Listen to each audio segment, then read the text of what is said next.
When God wanted to help me to be conscious of my heart, the first thing that happened to me that was my Toyota Camry was stolen. That's it. There are strange things that God in Lagos, in Surulere, there are strange things that God will allow into your life because He wants you to awake in your heart. He said, so you allowed them, they stole the Camry. And before they stole the Camry, I had a dream. 3 days before they stole the Camry. And I saw that they stole the Camry. Then a preacher, one of our fathers, came to me in that dream and said, don't look for it. So I told my wife, this is a dream I had. 3 days later, they stole our Camry. My wife started trying to communicate with all the police. I said, hey, you know what? I believe my dream. Go and sit down. Hey, no, we have to.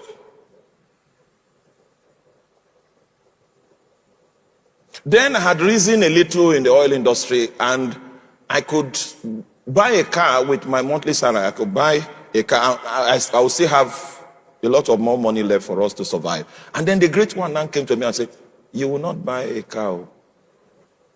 Start using the yellow buses of Lagos to work. So I said, okay, maybe for 6 months or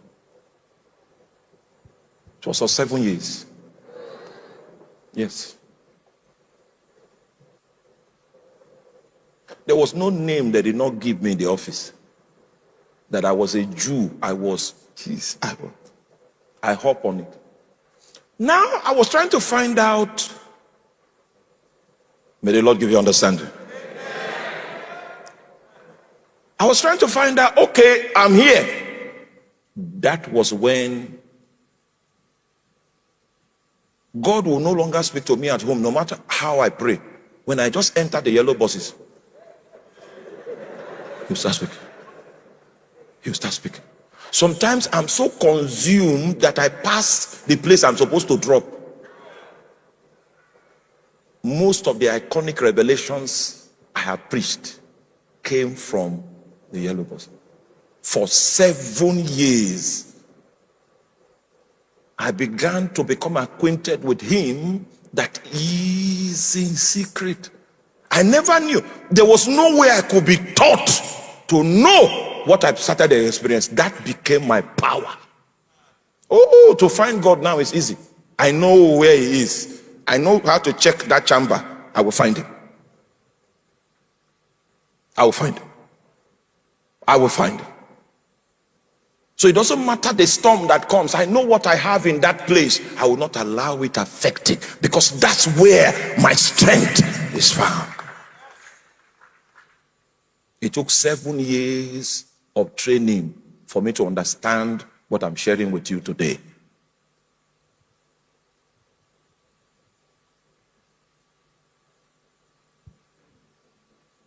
I hop on the buses. First of all, the reason why He chose the yellow buses was that no, that just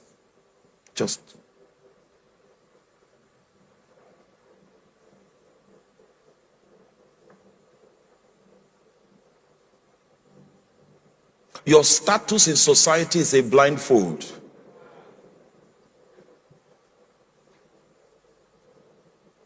In many cases, it even affects the way you seek God, your desperation for God. So He wanted to kill that ego, kill that pride.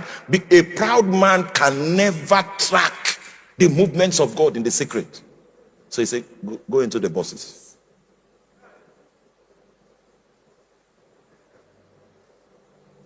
Use the buses. Somebody came to visit me at home and I said, hey, it's office time, I have something. So the person escorted me. Then I hopped on the I was in Surulere, so you need to hop on keke. They'll take you to then. So I hopped on one keke. The person was ashamed for me. But I was enjoying. At that time, I'd already started enjoying the process. And I knew what God was teaching me. He taught me for 7 years. That's when I stopped being a hypocrite. Trying to pray without your heart. Speaking in tongues without listening. And prayer becomes a monologue instead of a dialogue. That's when I began to maximize access to God. If you are intentional about the matter I'm talking about, hey, it was still in that chamber when I was supposed to become a manager. 2 weeks to the exam that would have made me a manager. Still in that chamber. It says, it's time for you to resign.